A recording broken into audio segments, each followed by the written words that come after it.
So good morning guys.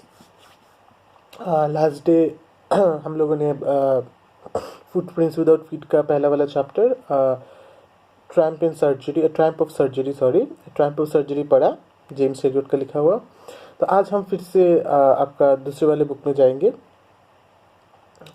First flight का जो there are two poems in that first unit of the there are two poems in the first unit of the chapter, which is along with the letter to God, which are by Robert Frost. They're titled Dust of Snow and Fire and Ice. So आज हम लोग वो दोनों poem करेंगे। छोटे छोटे दो poems है, जल्दी ख़त्म हो जाएगा। होप सो वीडियो इतना लंबा नहीं होगा, वीडियो लेक्चर इतना लंबा नहीं होगा। तो लेट्स स्टार्ट। तो सबसे पहले हमें जानने की ज़रूरत, थोड़ा बहुत जानने की ज़रूरत है रॉबर्ट फ्रॉस्ट के बारे में, राइट।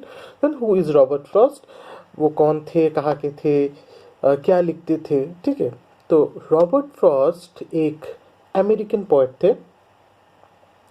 अमेरिका में अमेरिकन थे, लेकिन उनको पहले पोएट की तौर पे सम्मान इंग्लैंड ने दिया, क्योंकि उनका पहला पोएम्स इंग्लैंड में पब्लिश हुआ, ठीक है। इंग्लैंड में उनका पहला पोएम्स पब्लिश हुआ, तो इसलिए बहुत लोग उनको अमेरिकन पोएट कहते हैं, तो बहुत लोग उनको इंग्लिश पोएट भी कहते हैं। तो वो मतलब इन दोनों पोएम्स के डिस्कशन में इतना इंपॉर्टेंट नहीं है, बस तुम लोग के जानने के लिए मैं बोल रहा हूँ, ठीक है। So that you have a little bit idea about who Robert Frost is. So Robert Frost is basically an American person who got first published as a poet in England. So I'm sorry, there might be some disturbances. Okay, तो उनका जन्म मार्च 26, 1874 में हुआ था। कहाँ पे? California के San Francisco में, ठीक है। उनके पिताजी थे एक जर्नलिस्ट विलियम प्रेस्कॉट फ्रॉस्ट, और उनकी माता का नाम था इजाबेला मूडी, और his mother was a Scottish person, ठीक है। मतलब उनके पिताजी अमेरिकन थे, लेकिन उनकी मदर जो थी वो यूनाइटेड किंगडम से थी, ठीक है।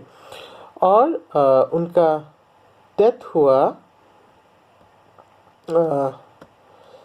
जस्ट अ सेकेंड, उनका डेथ हुआ जनवरी 29, कुछ ही 2-3 महीने पहले ही उनका डेथ एनिवर्सरी गया। जनवरी 29, 1963 में उनका डेथ हुआ। और वो क्या करते थे, वो जो लिखते थे, उनकी मतलब पॉइंट्स में ज़्यादातर कौन सा थीम उठ के आता था, बहुत ही रूरल, जो मतलब गांव में या फिर नेचर में जो डिस्क्रिप्शन, गांव में जैसा कुछ सीन्स दिखता है, नेचर में जैसा कुछ सीन्स दिखता है, वो सभी उनके पॉइंट्स में ज़्यादातर उठ के आता था। ये तो बहुत रियलिस्टिक तरह से, ठीक है। लेकिन और वो क्या करते थे, बहुत आसान भाषा में लिखने की कोशिश करते थे, ताकि उनका जो पोएम्स है सब समझ सके, ठीक है। तो बहुत ही कॉमन मैन का लैंग्वेज, जिसको हम कॉलोक्वियल स्पीच भी कहते हैं, उसमें लिखते थे, ठीक है। लेकिन उनके पोएम्स में शायद वो दिखने में इजी होता है, उनका वर्ड्स का चॉइस इजी होता है, उनका मतलब जो इंसिडेंट या इवेंट जो समझा के दे रहे पर में, वो समझ में बहुत इजी होता है। लेकिन एक बात जो बहुत इंपॉर्टेंट होता है कि इन इजी चीज़ों में वो बहुत बड़ी बड़ी बात कह जाते हैं, जैसे हम इन दोनों पॉइंट्स में भी पढ़ेंगे। और मतलब सोसाइटी के बारे में बहुत कुछ, अपने बारे में बहुत कुछ, लोगों के सेल्फ के बारे में बहुत कुछ वो कह जाते हैं, ठीक है। तो इतना तक कि तुम लोग को लाइक जानने की ज़रूरत है रॉबर्ट फ्रॉस्ट के बारे में, उससे ज़्यादा हम लोग को नहीं चाहिए, because you are not going to get questions on the life of Robert Frost. I am just giving a little bit idea of how Robert Frost writes and what are the ways जो उनका themes जो होता है ना, उनका points का, उसमें बहुत एक कॉन्ट्रोडिक्शन बहुत आता है। मतलब बहुत दो चीज़ जो बहुत डिफरेंट है, उन दोनों का कंपैरिजन बहुत आता है, ठीक है। तो यहाँ पे भी एक पोएम है हम लोग का, फायर एंड आइस, जहाँ पे ये कंपैरिजन को मिला के उन्होंने एक ऐसा चीज़ किया है जो बहुत इंटरेस्टिंग है, जो हम पढ़ेंगे। और एक चीज़ आता है कि हाँ, वो बहुत ही मंडेन मतलब बहुत ही कॉमन चीज़ों को लेके बहुत ही एक डीप इम्पॉर्टेंट बात कह जाते हैं, ठीक है। तो ये भी हम देखेंगे। तो अब और मैं रॉबर्ट फ्रॉस्ट के बारे में ना बोल के डायरेक्ट पॉइंट्स में जाता हूँ। तो जो पहला पोएम हम लोग करेंगे रॉबर्ट फ्रॉस्ट का, वो है डस्ट ऑफ स्नो। ठीक है, बहुत ही एक छोटा सा पोएम है, अबाउट 8 लाइन्स का एक पोएम है। ये दिख सकता है बहुत ही शॉर्ट और सिंपल पोएम है, लेकिन इसका मीनिंग बहुत ही डीप है और बहुत ही बड़ा है। ठीक है, ये बस एक चीज़ बोल रहा है कि कुछ एक्सपीरियंस हम कभी कभी कर जाते हैं। ठीक है, हमारी लाइफ में कभी होता है कि मतलब जैसे कि तुम्हारे स्कूल में या फिर तुम स्कूल जा रहे हो, कुछ ऐसा हो जाता है कि जिसकी वजह से तुम्हारा वो दिन बहुत अच्छा हो जाता है या फिर बहुत खराब भी हो सकता है। ठीक है, तो हमारे लाइफ में कभी कभी ऐसा एक्सपीरियंसेस, ऐसे इंसिडेंट्स घट जाता है जिसकी वजह से क्या होता है, कब मतलब हमारा दिन बहुत अच्छा बन जाता है या बहुत ख़राब बन जाता है। लेकिन वो इंसिडेंट या फिर वो घटना बहुत ही सिंपल हो सकता है, बहुत ही सिंपल, या फिर दूसरे के लिए शायद कोई सिग्निफिकेंस भी ना रखे, लेकिन तुम्हारे लिए वो लगता है। क्योंकि फॉर इंस्टेंस हम लोग क्या करते हैं, जब दो शालिक देखते हैं, शालिक बर्ड है मैना, तो हम लोग क्या करते हैं, दो शालिक जब देखते हैं तो हम सोचते हैं कि okay this means that we are going to have a very lucky day today, और whatever things we are going to have, so like have or whatever things we are going to do, we are going to get success in those things। और अगर एक शालिक देखते तो सोचते, तो ये क्या हो सकता है, ये तुम्हारे लिए मायने रख सकता है। ठीक है, शायद मेरे लिए ना मायने रखे, मेरे लिए कोई भी मायने नहीं रखे ये चीज़, बिकॉज फॉर मी टू मैना, दो शालिक भी एक ही, मतलब दो बर्ड है, एक शालिक भी बर्ड ही है। ठीक है, वो अकेला भी आ सकता है, दूसरे के साथ भी आ सकता है। तो उससे मेरा लाइफ, मतलब मेरा दिन, मेरा कुछ चीज़ें लकी होना ना लकी होना कोई मायने नहीं रखता। ठीक है, तो ऐसा ही चीज़, ऐसा इंपॉर्टेंट लाइक ऐसा सिंपल चीज़ है जो बहुत इंपॉर्टेंट हो जाता है आपके लाइफ के लिए। ठीक है, यही इस पोएम में बहुत खूबसूरती से फ्रॉस्ट ने दिखाया है। ठीक है, तो पोएम शुरू करते हैं। Okay, so the poem starts with a description of an activity that a crow is doing on a tree। Okay, कि एक कौवा एक ट्री के ऊपर बैठा है और बैठ के कुछ कर रहा है। ठीक है, कुछ एक एक्टिविटी कर रहा है, उसके डिस्क्रिप्शन से शुरू होता है। ठीक है, क्या है, the way A क्रॉ Shuk down on me the dust of snow from a hemlock tree. क्या कह रहे हैं वो, कि एक कौवा जो एक ट्री के ऊपर बैठा है। कैसा ट्री, हेमलॉक। हेमलॉक क्या है, हेमलॉक एक ऐसा पेड़ है जो जिसका मतलब सब कुछ पॉइजनस है, मतलब इससे जहर बनता है। ठीक है, इससे जहर बनता है, और एक ट्री है जिसमें छोटे छोटे वाइट फ्लावर्स आते हैं, और इससे क्या होता है, इससे जहर बनता है। राइट, तो एक ऐसा ट्री है जिसपे कौवा बैठा है, और उसने बैठ के क्या किया है, उस ट्री के डाल को हिलाया है, और उससे कुछ स्नो का डस्ट, मतलब कुछ स्नो जो जमा होता है। ठीक है, I am sure you have seen in the films और टेलीविजन्स और अदर थिंग, दैट कैसे मतलब बर्फ वाले इलाकों में ऐसे पेड़ ऐसे ऐसे होता है, इधर बर्फ जमता रहता है उनके पत्ता पे, जो तुम लोगों ने एसएसटी में पढ़ा है, the coniferous trees, right, the tundra region vegetation. ठीक है, I am sure you have read it in last year, I think, या क्लास 9 में तुम लोगों ने पढ़ा है। जियोग्राफी में टाइप्स ऑफ वेजिटेशन बोल के एक चैप्टर है, जहाँ पे mangrove forest and deciduous forest and coniferous forest, right, उसमें एक था टुंड्रा, राइट, टुंड्रा रीजन का जो उसमें होता है, जिसमें कॉनिकल ट्रीज होता है। ठीक है, like pines and other thing. ठीक है, तो उसके ऊपर ऐसा मतलब वो क्यों ऐसा होता है, ताकि बर्फ जम ना सके, वो गिर जाए। तो ऐसा ही एक ट्री में वो बैठा है शायद कौवा, और बैठ के वो हिला रहा है, जिसकी वजह से क्या हो रहा है, हिला रहा है, और जिसकी वजह से बर्फ कुछ उसमें से गिर जाएगा। तो यहाँ पे दो चीज़ें इंपॉर्टेंट है, दो इमेजेस है। ठीक है, एक है हेमलॉक का इमेज, एक है कौवे का इमेज। राइट, नाउ दोनों ही इमेज को हम यूजुअली नेगेटिविटी के साथ यूज करते हैं। राइट, जैसे किस चीज़ के लिए मतलब यूज़ करते, जैसे हमारे में भी एक कहावत है कि कोई कौवा अगर बहुत मतलब समय से आपके घर के सामने आसपास घूमता रहे, या फिर मतलब बुलाता रहे, आवाज़ करता रहे, तो you are going to experience some bad news. Right, and हम लोग जहर तो हमेशा ही, and in western culture as well, hemlock tree is used as a sign of like unluckiness. Right, जैसे एक शालिक हमारे यहाँ, ठीक है, क्योंकि वो कांटेदार एक जहरीला पेड़ होता है। तो ये दोनों इमेजेस यहाँ पे बहुत इंपॉर्टेंट है, कि दोनों ही इमेजेस क्या कर रहे हैं, दोनों ही इमेजेस कुछ बुरे चीज़ की ओर संकेत कर रहे हैं। इसका एक और सिग्निफिकेंस क्या है कि शायद ऑथर का भी मूड उस समय, या ऑथर का भी जो, I am sorry, not the author, poet, I am sorry, there is a difference between author and poet, remember. एक पोएम का लेखक पोएट होता है और एक प्रोज का लेखक ऑथर होता है, ठीक है। I am sorry, I have used the word, it's not the author, it's the poet, okay. So जो पोएट होता है, शायद पोएट का भी मूड अच्छा नहीं था, इसीलिए शायद वो नेगेटिव इमेजेस उन्होंने यूज़ किया, राइट। शायद उनका भी मूड काफ़ी बुरा था, शायद कुछ बुरा हुआ था उनके साथ, हमें नहीं पता, ठीक है। What that has happened with him is not clearly mention through out the poem, is just an implication. यहाँ पे जस्ट इम्प्लाई किया गया, जस्ट ऐसे अंडरलाइन बताया गया है कि शायद उनका कुछ मूड अच्छा नहीं था, या फिर उनके साथ कुछ बुरा हुआ था। लेकिन इस एक एक्ट ने क्या किया, has given my heart, the next stanza that we have, okay, there is this difference between stanza and paragraph as well. Poem का जो डिफरेंट डिफरेंट पार्ट्स होता है उसको स्टेंजा कहते हैं, और एक प्रोज या फिर ये कहानी का जो डिफरेंट डिफरेंट पार्ट्स होता है उसको पैराग्राफ कहते हैं।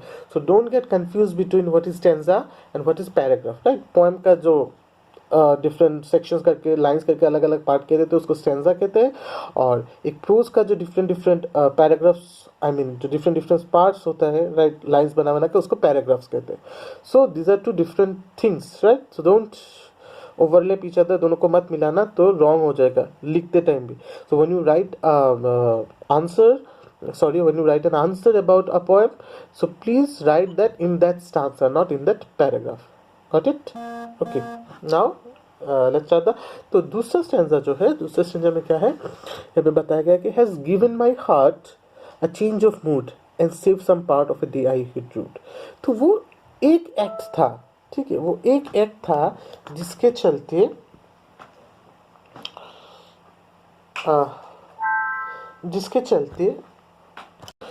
वो एक एक्ट था जिसके चलते ऑथर का जो मूड खराब था, या फिर ऑथर का जो था वो पूरा चेंज हो गया, राइट, ठीक है। उस पूरी चीज़ ने उनका लाइक मन बदल दिया, राइट, उनका मूड चेंज कर दिया, और जिस चीज़ को लेके वो शायद परेशान थे, जिस चीज़ को लेकर हमेशा सोच रहे थे, ठीक है, उस चीज़ को भुला के उनमें एक नया एनर्जी ला दिया। तो शायद यही बताना चाहते थे कि जिस तरह यहाँ पे एक और सिग्निफिकेंस है, शायद क्योंकि बर्फ से ढका हुआ पेड़ ऐसा लग रहा था कि वो डेड है, राइट, उसमें कोई लाइफ नहीं है। ऐसा ही तो होता है ना, जब बर्फ से ढका हुआ एकदम ठंडा सा, उसमें कोई लाइफ नहीं है, कोई फूल नहीं है, कोई पौधा नहीं है, ठीक है। सो जब उस कौवे ने उस पेड़ को थोड़ा हिलाया, तो जो बर्फ गिर गया, बर्फ गिरने के बाद उसमें उसके नीचे से लाइक हरा पत्ता निकल आया। तो उसमें जो लाइफ है, उसमें जो एनर्जी है, वो विजिबल हो गया, राइट। उसमें जो लाइफ है, उसमें एनर्जी है, वो विजिबल हो गया। तो ऑथर को भी शायद लगा कि जिस चीज़ को लेके वो बहुत सोच रहे हैं, जिस चीज़ को लेके वो बहुत सैड है, बहुत अपसेट है, वो शायद सिर्फ कुछ मोमेंट का ही है, या फिर उनके साथ जो ये कुछ बुरा हुआ है उसके बाद शायद कुछ अच्छा भी होने वाला होगा। क्योंकि जैसे कि हम इंग्लिश में कहावत ही है, this is proverb in English which says that every cloud has a silver lining, कि हर लाइक काली रात के बाद एक सुबह होती है, ठीक है। Just like we are hoping that this whole lockdown and everything will be over very soon and we'll live the life normal as ever the way we used to do. तो बात यही शायद यही बोलना चाह रहे हैं पोएट कि जिस तरह से उस मतलब बर्फ से ढके हुए पेड़ के नीचे भी एक जिंदगी है, एक कुछ है जो उस मतलब कौवे के हरकत से सामने आ गए। उसी तरह शायद जिस चीज़ को लेके उनका सारा मूड खराब था, जो आधा दिन उन्होंने ख़राब कर लिया था, शायद इसके बाद भी कुछ अच्छा होगा, यही उनको रियलाइज़ हुआ और उनका मूड चेंज हो गया। और यहाँ पे पॉइंट ने बहुत ही सुंदर चीज़ किया कि दो चीज़ें जो यूजुअली हम नेगेटिव चीज़ें दिखाने के लिए यूज़ करते हैं, क्रो और हेमलॉक, उसी से यूज़ करके उन्होंने एक पॉजिटिव मतलब चीज़ें दिखाने की कोशिश की है। बस शायद ये बताने के लिए या फिर ये संदेश देने के लिए कि वर्ल्ड में कोई भी चीज़ नेगेटिव नहीं होता, लोग उसको नेगेटिव बनाते हैं, ठीक है। कोई आदमी कोई चीज़ बुरा नहीं होता, उससे एसोसिएटेड हमारी जो चिंताधारा है, हमारा जो थिंकिंग है, वही उसको बुरा करता है, ठीक है। आई होप ये पॉइंट इतना तक समझ में आया। तो अब हम दूसरे पॉइंट में जाएंगे, that is fire and ice. तो जैसे मैं बोल रहा था शुरू के टाइम कि एक इम्पॉर्टेंट थीम जो फ्रॉस्ट के पोएम में बहुत मतलब बार बार आता है, वो है कॉन्ट्रडिक्शन, वो है ऑपोजिट चीज़ों का एक साथ आना, आके कुछ ऐसा मैसेज देना कि दोनों एक दूसरे का कम्प्लीमेंटरी निकले, ठीक है। तो इसी तरह यहाँ पे देखो, very name suggest fire and ice, right, दोनों एक दूसरे के ऑपोजिट है। फायर बहुत वार्म, बहुत गर्म, आइस बहुत ठंडा, and actually ice is used to like ice in his melted form, in his liquid form, water is used to extinguish the fire, right? And over that fire is used to melt the ice, right? तो दोनों एक दूसरे के पूरे opposite है, right, लेकिन दोनों एक दूसरे को कम्प्लीमेंट भी करते हैं, क्योंकि अगर फायर नहीं होगा तो आइस वाटर नहीं होगा, ठीक है, और अगर वाटर नहीं होगा तो फिर फायर को बुझा भी नहीं पाएगा, फायर जब आउट ऑफ कंट्रोल होगा। तो दोनों को कम्प्लीमेंट भी कर रहा है, ठीक है। लेकिन यहाँ पे उन्होंने इन दोनों चीज़ों को कुछ और ही इमेजरी के साथ और ही मतलब के साथ यूज़ किया है। क्या कैसे किया है, let's read it. So fire and ice भी बहुत ही एक छोटा सा पोएम है। यहाँ पे पोएट दो प्रेडिक्शंस कर रहे, दो मतलब भविष्यवाणी टाइप ऑफ कुछ कर रहे हैं कि वर्ल्ड कैसे एंड होगा, ठीक है, वर्ल्ड कैसे एंड होगा उसके बारे में भविष्यवाणी कर रहे हैं। सम से it will and in fire, कुछ लोग कह रहे हैं कि ये फायर के साथ एंड होगा, कुछ कह रहे हैं आइस के साथ, ठीक है। तो कैसे मतलब क्यों कह रहे हैं, किस लिए कह रहे हैं, let's start with it, right.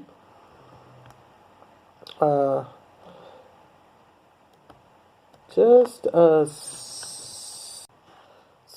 let's start the poem. Some say the world will end in fire, some say in ice. For what I have tasted of desire, I hold with those who favor fire. But if I had to perish twice, I think I know enough of hate to say that for destruction ice is also great and would suffice. So ये है poem of about 1, 2, 3, 4, 5, 6, 7, 8, 9, approximately 8 to 10 lines, right? Because it has small lines as well. तो एक साथ मैंने poem पढ़ दिया because there is this one stanza and the single stanza in the poem. Now यहाँ पे फायर और आइस दो चीज़ों को रिप्रेजेंट करते हैं, ठीक है। एक है फायर किस चीज़ को रिप्रेजेंट करता है, डिज़ायर, ठीक है, इच्छा, ग्रीड, लोभ, एवरेज, ठीक है, हमारा जो अचीवमेंट, हमेशा ज़्यादा से ज़्यादा कुछ पाना, ठीक है, और लास्ट, ठीक है, इन चीज़ों को फायर रिप्रेजेंट करता है, ठीक है। और आइस किस चीज़ को रिप्रेजेंट करता है, आइस रिप्रेजेंट करता है हेट्रेड को, ठीक है, हेट्रेड को, कोल्डनेस को, रिजिडिटी को, ठीक है। तो क्या बोल रहे हैं कि पोएट बोलना चाहते हैं कि वर्ल्ड दो तरह के लोगों से एंड होगा, एक जो बहुत डिज़ायरस है, ठीक है, बहुत डिज़ायरस है, जिनका डिमांड्स कभी ख़त्म नहीं होता, बहुत लोभी है, ठीक है, उनको सिर्फ चाहिए, जिसकी वजह से अर्थ का रिसोर्सेज ख़त्म हो जाएगा एंड अर्थ एकदम पूरी तरह से ख़त्म हो जाएगा, ये एक है। और दूसरा चीज़ जो वो बोलना चाह रहे हैं वो है इंडिफरेंस ऑफ द पीपल, ठीक है, एक indifference of the people and their hatred. और दूसरा चीज़ जो बोलना चाह रहे हैं वो, जिसकी वजह से शायद वर्ल्ड एंड हो जाएगा, वो है hatred. Hatred in the sense कि जब तुम्हारे डिज़ायर्स बढ़ेगा, ठीक है, जब तुम्हारे डिज़ायर्स बहुत सारे होंगे तो obviously this will come in conflict with the desires of other people, right, दूसरे पीपल के डिज़ायर्स के साथ आके कॉन्फ्लिक्ट करेगा तो हेट्रेड होगा, ठीक है। उस हेट्रेड की वजह से क्या होगा, तुम एक दूसरे को मारोगे, मारने की वजह से क्या होगा कि अगर एक दूसरे का कुछ हो भी जाता है तो you won't right care for them, तुम एकदम इंडिफरेंट रहोगे, तुम्हें कोई फर्क नहीं पड़ेगा, राइट, और फर्क नहीं पड़ेगा, तुम एकदम रिजिड हो, एकदम सख्त हो जाओगे, तुम्हें इमोशंस नहीं रहेगा, ठीक है। तो उसी तरह आइदर तुम लोगों के डिज़ायर से, लोगों के ग्रीड से ये ख़त्म हो जाएगा वर्ल्ड, नहीं तो लोगों के हेट्रेड से, उनका कोल्डनेस से, इंडिफरेंस से, उनका फ़र्क ना पड़ना, उनका जो नफरत है एक दूसरे की वजह, उसकी वजह से ख़त्म हो जाएगा। तो पॉइंट इस चीज़ का मतलब, इस पॉइंट को मैं बस यही मैसेज देना चाहते हैं कि वर्ल्ड में दोनों चीज़ें ही समान तौर पे चल रहा है, ठीक है, और कोई भी एक ही इनफ होगा। जैसे कि उन्होंने एकदम लास्ट में कहा that it would great to say for destruction ice is also and would suffice, कि कोई भी एक हो वही एनफ होगा वर्ल्ड को डिस्ट्रॉय करने के लिए। तो अगर हमें वर्ल्ड को बचाना है तो हमें इन सब चीज़ों से बाहर आके कुछ करना पड़ेगा, ठीक है। हमें डिज़ायर्स को कंट्रोल करना पड़ेगा, हमें ग्रीड को कंट्रोल करना पड़ेगा, और हमारे बीच जो नफरत है, कोल्डनेस है, उसको कमाना पड़ेगा। And we should come together to coexist with each other. हम एक दूसरे के साथ मिल के रहेंगे, एक दूसरे के साथ सपोर्ट्स के साथ रहेंगे, तभी शायद हम वर्ल्ड को बचा सकते हैं। तो यही 2 पॉइंट है, छोटा छोटा सा पॉइंट है। आई होप तुम लोग को समझ में आया, ठीक है। इसमें और ज़्यादा कुछ डिटेल्स में जाने का नहीं है पोएम्स में। If like let's talk about certain word meanings. If you like have certain problems, since it's a poem, that's why I'm talking about word meanings as well. जैसे कि डस्ट ऑफ स्नो में, right, ज़्यादा से ज़्यादा तुम लोग को क्या समझ में नहीं आएगा। हेमलॉक ट्री जो मैंने समझा दिया, it's a poisonous tree with white flowers. एक जहरीला पेड़ है जिसपे सफ़ेद सफ़ेद सफ़ेद सफ़ेद छोटा छोटा फूल उठता है। और तो हाँ, rude and save some part of the day I had rude मतलब रिग्रेट करना, ठीक है। जो उनका जो थोड़ा मतलब रिग्रेट कर रहे थे जिस चीज़ के बारे में, ठीक है, जिसकी वजह से उनका आधा दिन खराब हो गया था, वो अचानक से मूड ठीक हो गया, ठीक है। ये दोनों मीनिंग है जो शायद तुम लोग को प्रॉब्लम हो सकता है, इसलिए मैं थोड़ा क्लियर करके दे रहा हूँ। और फायर एंड आइस में ये बहुत सिंपल है। सफाइस मतलब एनफ, वही है, इसका और कोई मतलब नहीं है। And I think this is where I can end the today's video. Bye.